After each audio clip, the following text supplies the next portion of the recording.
Bonjour peuple de Dieu, c'est le pasteur Jérémie, aussi connu sous le nom de pasteur Loïc. Nous voulons écouter la parole de Dieu pour la semaine, mais avant tout nous voulons commencer par une parole de prière.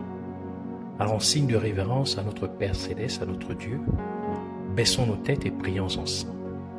Père Dieu Tout-Puissant, Dieu de gloire, Dieu de merveille, Dieu de prodige, Saint des saints, Roi des rois, Seigneur des seigneurs, toi le seul et véritable Dieu, toi le Dieu Tout-Puissant, Yahweh.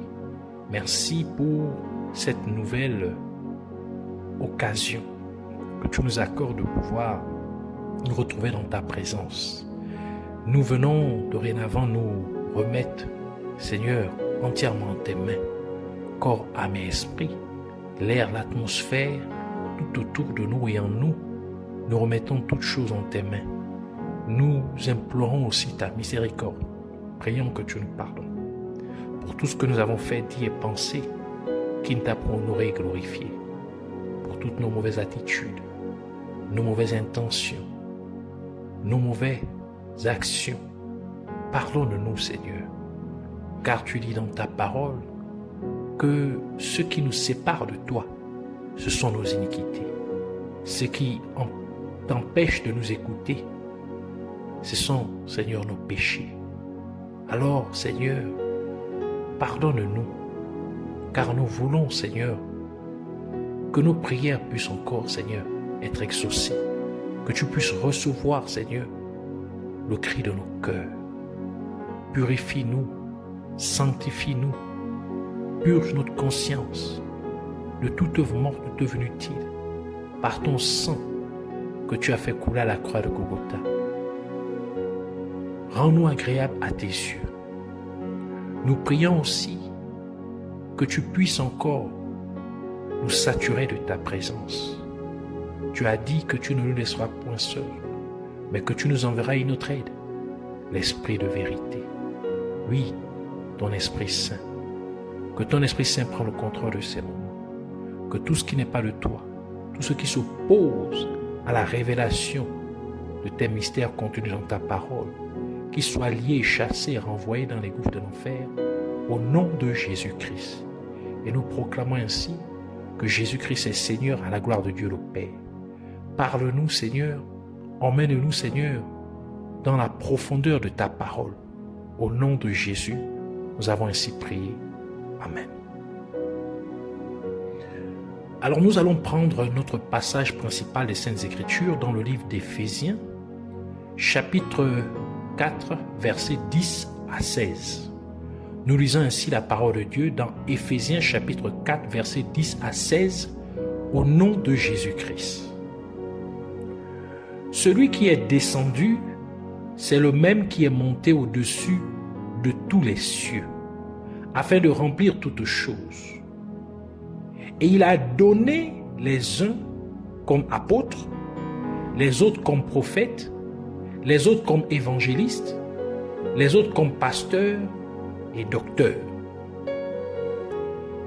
pour le perfectionnement des saints en vue de l'œuvre du ministère et de l'édification du corps du Christ, jusqu'à ce que nous soyons tous parvenus à l'unité de la foi et de la connaissance du Fils de Dieu, à l'état d'homme fait, à la mesure de la stature parfaite de Christ, afin que nous ne soyons plus des enfants flottants et emportés à tout vent de doctrine, par la tromperie des hommes, par leur ruse dans les moyens de séduction, mais que, professant la vérité dans la charité, nous croissions à tous égards en celui qui est le chef, Christ. C'est de lui, et grâce à tous les liens de son assistance, que tout le corps, bien coordonné et formant un solide assemblage, tire son accroissement selon la force qui convient à chacune de ses parties et s'édifie lui-même dans la charité. Que le Seigneur bénisse sa parole, qu'elle vienne pleine de grâce, de vie, de révélation, de profondeur et de bénédiction au nom de Jésus-Christ. Alors pour cette semaine, le Seigneur voudrait nous parler des 5 ministères. Alors le titre de notre enseignement pour cette semaine est les 5 ministères. Et pour cette semaine, nous allons juste poser les fondements ou encore introduire cet enseignement. La mort et la résurrection de Jésus-Christ sont 2 aspects les plus importants de la mission de Jésus-Christ sur terre pour l'humanité. Mais elles sont aussi un impact particulièrement positif pour l'Église de Dieu sur terre. Et c'est l'une des principales raisons pour lesquelles Jésus-Christ a dit ce qui suit à ses disciples. Dans Jean chapitre 16, verset 7, il dit « Cependant, je vous dis la vérité. Il vous est avantagé que je m'en aille. » La première partie du verset. Donc pour dire qu'il est plus avantageux pour lui qu'il meure, qu'il soit crucifié à la croix. Donc par cette déclaration, Jésus-Christ confirmait tout simplement à quel point sa mort et sa résurrection étaient impératives pour son Église sur terre. Car lorsque Jésus-Christ est mort, crucifié sur la croix, il est descendu dans le séjour des morts, comme le dit notre passage principal des Saintes Écritures, qui dit que celui qui est descendu, c'est le même qui est monté au-dessus de tous les cieux. Donc il est d'abord descendu dans les profondeurs de la terre, donc dans le séjour des morts. Et la raison pour laquelle Jésus-Christ a dû d'abord descendre dans les parties les plus souterraines de la terre n'était pas seulement pour prêcher à ceux qui étaient morts, mais aussi pour vaincre ceux qui retenaient son peuple captif. Et c'est pourquoi le livre d'Éphésiens dit, dans Éphésiens chapitre 4, verset 8, la deuxième partie du verset dit « Il a emmené captive la captivité », version Darby. Ainsi, Jésus-Christ devait restaurer son peuple dans sa position d'autorité et de domination. Par conséquent, Jésus-Christ a réduit la stagnation à la captivité. Il a réduit la limitation en captivité. Il a conduit la limitation en captivité. Il a mené captive la stérilité. Il a emmené la régression en captivité. Il a emmené la mort en captivité. Il a conduit la rétrogradation à la captivité. Il a conduit la procrastination en captivité. Il a conduit le célibat en captivité. Il a emmené le divorce en captivité. Il a conduit la maladie en captivité. Il a conduit la servitude en captivité. Il a conduit la pauvreté en captivité et ainsi de suite. C'est pourquoi Jésus-Christ a dit dans Apocalypse chapitre 1 verset 18, il dit « Et le vivant, j'étais mort, et voici, je suis vivant au siècle des siècles. Je tiens les clés de la mort et du séjour des morts. » Et c'est pourquoi le livre de Corinthiens déclare dans 1 Corinthiens chapitre 15, versets 54 à 55, qui dit « Lorsque ce corps corruptible aura revêtu l'incorruptibilité, et que ce corps mortel aurait revêtu l'immortalité, alors s'accomplira la parole qui est écrite.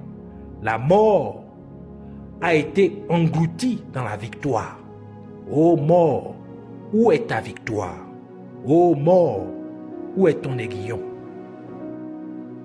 Et Jésus-Christ a restitué les clés de la croissance et de la vie, c'est-à-dire les clés de la mort et du séjour des morts, les clés qui nous retenaient, des choses qui nous empêchaient de pouvoir avancer. Donc les clés de la prospérité, les clés de la vie, les clés de la croissance. Il les a restituées aux êtres humains. en les donnant aux croyants. Il ne les a pas donnés, il ne les a donnés à personne d'autre, mais seulement aux croyants. Et c'est pourquoi Jésus-Christ a dit dans Matthieu chapitre 16, verset 19, « Je te donnerai les clés du royaume des cieux. » Parlons ici à Pierre. Pierre qui est une représentation de l'Église, car il a dit, « Tu es Pierre et sur cette pierre je bâtirai mon Église. » Donc il dit, « Je te donnerai les clés du royaume des cieux. » Ce que tu lieras sur la terre sera lié dans les cieux. Et ce que tu délieras sur la terre sera délié dans les cieux. Matthieu chapitre 18, verset 19, il ajoute pour dire, « Je vous dis encore que si 2 d'entre vous s'accordent sur la terre pour demander une chose quelconque, elle leur sera accordée par mon Père qui est dans les cieux. » Et c'est donc la raison pour laquelle Jésus-Christ a dû d'abord descendre aux enfers pour reprendre les clés des mains de Satan et les restituer aux croyants. Et nous avons également lu dans notre passage principal des Saintes Écritures que Jésus-Christ n'est pas seulement descendu dans le séjour des morts, mais qu'il a ensuite dû monter au ciel également. Et à la suite de son ascension au ciel, les chrétiens ont reçu 5 ministères, c'est-à-dire apôtres, prophètes, évangélistes, pasteurs et enseignants, ou encore docteurs de la parole de Dieu. Et l'une des principales raisons pour laquelle Jésus-Christ a donné 5 ministères à son Église sur terre est que le chiffre 5 est le chiffre qui représente la grâce. Et nous savons que la grâce de Dieu est venue à travers Jésus-Christ, comme le déclare le livre de Jean, Jean chapitre 1 verset 17 qui dit « Car la loi a été donnée par Moïse, la grâce et la vérité sont venues par Jésus-Christ. » Et Jésus-Christ est venu physiquement sur terre pour nous donner accès à la grâce de Dieu exactement au 5e millénaire après la création du monde par Dieu. Parce que depuis la création du monde jusqu'à notre temps présent, il y a un peu plus de 6000 ans. Un peu plus de 6000 ans. Car le premier millénaire était de l'an 0 à l'an 999. Le deuxième millénaire était de l'an 1000 à l'an 1999. Le troisième millénaire était de l'an 2000 à l'an 2999. Le quatrième millénaire était de l'an 3000 à l'an 3999. Et le cinquième millénaire était de l'an 4000 à l'an 4999. Et Jésus-Christ est né 4000 ans après la création du monde par Dieu. Cela signifie que Jésus-Christ est venu au 5e millénaire après la création du monde. Et puisque la grâce de Dieu est mise à la disposition des êtres humains, donc de l'humanité, à travers Jésus-Christ, donc le chiffre 5 est le chiffre de la grâce. Parce que Jésus-Christ est venu au 5e millénaire. Et c'est pourquoi Jésus-Christ a également donné 5 ministères à son Église sur terre, afin qu'à travers ces 5 ministères, l'Église puisse conduire les êtres humains à la grâce de Dieu. Donc c'est pourquoi il y a 5 ministères. Et ces 5 ministères sont le résultat de la résurrection de Jésus-Christ. C'est le don que Jésus a donné, a fait à l'Église par sa résurrection, au travers de sa résurrection. Un ministère, dans ce contexte, fait référence à la fonction qu'un croyant particulier a été appelé par Dieu à exercer ici-bas sur terre. En d'autres termes, un ministère fait référence à la position particulière d'autorité spirituelle que Dieu a appelé un chrétien à exercer. Et dans ce cas, le chrétien qui a accepté l'appel de Dieu sur sa vie deviendrait un instrument entre les mains de Dieu. Et un tel chrétien serait ainsi appelé un ministre de Dieu. Et c'est pourquoi la parole de Dieu dit dans 2 Timothée chapitre 2 verset 21, « Si donc quelqu'un se conserve pur en s'abstenant de ces choses, donc en vivant dans la sainteté, dans la sanctification, il sera un vase d'honneur, sanctifié, utile à son maître, propre à toute bonne œuvre. » Donc, il devient un instrument entre les mains de Dieu. C'est donc Dieu qui vous choisit pour le ministère. Avant de vous appeler au ministère, et même bien avant que vous n'en ayez conscience, comme ce fut le cas de Jérémie. Dans Jérémie chapitre 1 verset 5, c'est Dieu qui parle à Jérémie en disant « Avant que je t'eusse formé dans le ventre de ta mère, je te connaissais. Et avant que tu fusses sorti de son sein, je t'avais consacré. Je t'avais établi prophète des nations. » Et le livre de Romains confirme aussi ce fait en disant, dans Romains chapitre 8, versets 29 à 30, « Car ceux qu'il a connus d'avance, il les a aussi prédestinés à être semblables à l'image de son Fils, afin que son Fils fût le premier-né entre plusieurs frères. Et ceux qu'il a prédestinés, il les a aussi appelés. Et ceux qu'il a appelés, il les a aussi justifiés. Et ceux qu'il a justifiés, il les a aussi glorifiés. Et une vocation, c'est-à-dire un appel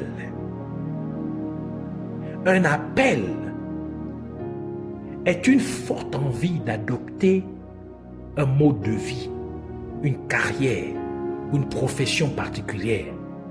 Et dans notre contexte, c'est une forte envie d'accomplir le ministère pour lequel Dieu vous a prédestiné. C'est donc une vocation, c'est-à-dire un sentiment fort d'aptitude à un objectif particulier dans la vie. Donc d'accomplir un but particulier. C'est une mission, c'est-à-dire un dessein ou un but important qui vous est confié par Dieu. C'est cela un appel. Lorsque vous êtes appelé au ministère, vous allez le sentir au plus profond de vous. Et ce sentiment, cette envie forte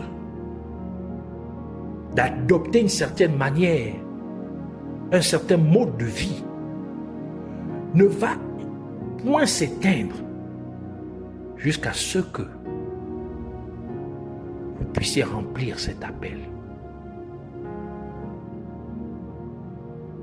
Et nous devons savoir que beaucoup d'entre nous sont appelés à servir Dieu. Mais très peu acceptent réellement l'appel de Dieu tout au long de leur vie. Et c'est l'une des raisons pour lesquelles Jésus-Christ a dit dans Matthieu chapitre 22 verset 14, « Car il y a beaucoup d'appelés, mais peu d'élus. » Ainsi, nous venons poser les fondements de cet enseignement sur les 5 ministères. Pour dire qu'il y a un appel sur votre vie. Et il y a un appel sur ta vie. Et ne rejette pas cet appel. N'étouffe pas cet appel. Mais réponds à cet appel. Jésus-Christ est mort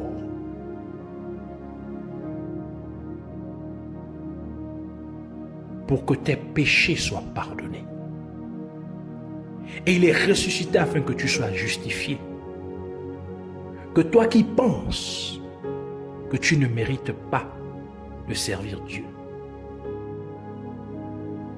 que tu sois qualifié. Par sa résurrection, il t'a qualifié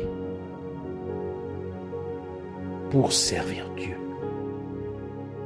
Donc ne pense pas que tu n'es pas utile. Ne pense pas que tu ne vaux rien. Aux yeux de Dieu, tu as de la valeur. Aux yeux de Dieu, tu es précieux. Ainsi, réponds à cet appel de Dieu. Donne ta vie au Seigneur Jésus-Christ en l'acceptant comme Seigneur et Sauveur dans ta vie. Et accepte maintenant de le servir tout le restant de ta vie. Réponds à cet appel que le Seigneur Jésus-Christ te donne. Vis maintenant pour lui. Et il te glorifiera.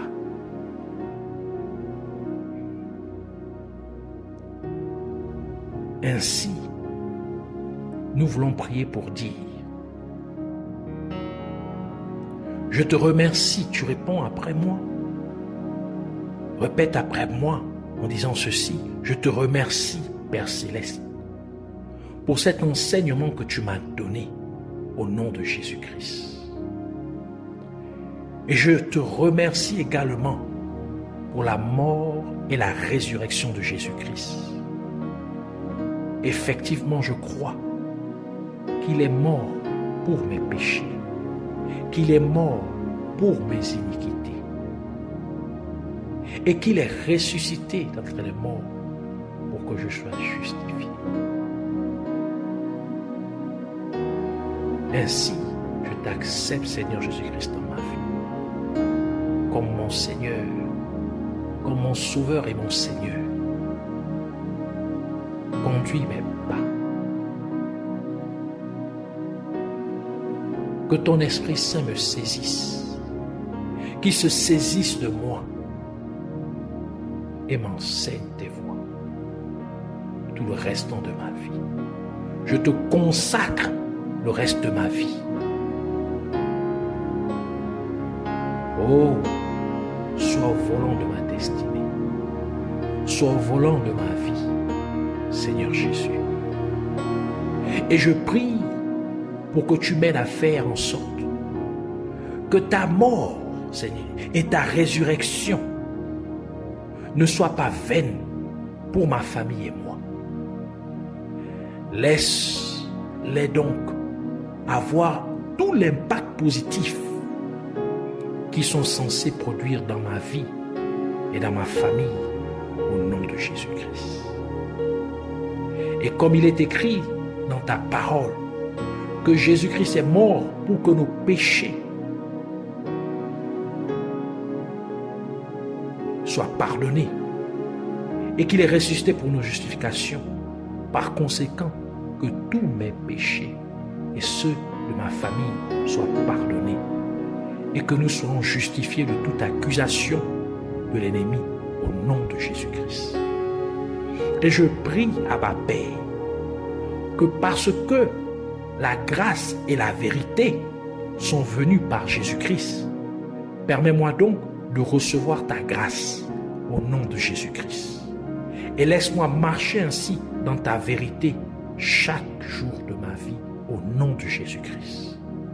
Et parce que Jésus-Christ devait d'abord descendre dans les parties les plus profondes de la terre pour vaincre ce qui retenait ma famille et moi captifs. Par conséquent, je déclare que Jésus a conduit la stagnation captive dans ma vie et dans ma famille. Jésus a conduit les limitations captives dans ma vie et dans ma famille. Jésus a amené la stérilité captive dans ma vie et dans ma famille. Jésus a conduit la régression en captivité dans ma vie et dans ma famille. Jésus a conduit la mort captive dans ma vie et dans ma famille. Jésus a conduit la maladie captive dans ma vie et dans ma famille. Jésus a conduit la rétrogradation captive dans ma vie et dans ma famille. Jésus a conduit la procrastination captive dans ma vie et dans ma famille.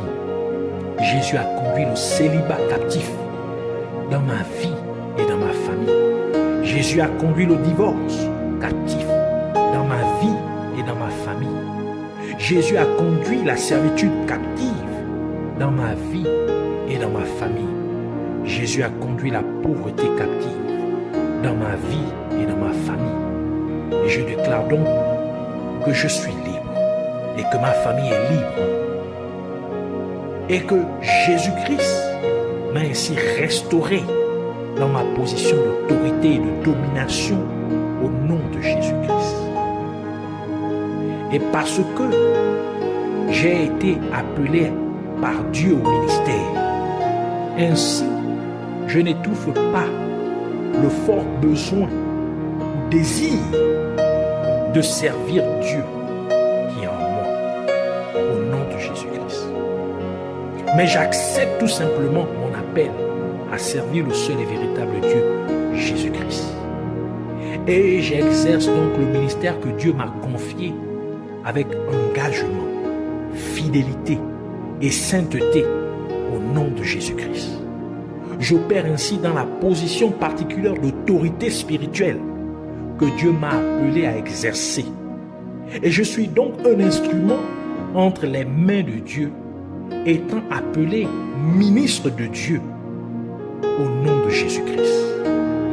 Je te remercie, Père glorieux, car cela est fait au nom de Jésus-Christ. Toute la gloire, tout l'honneur et toute l'adoration t'appartiennent pour toujours et à jamais au nom de Jésus-Christ. Amen.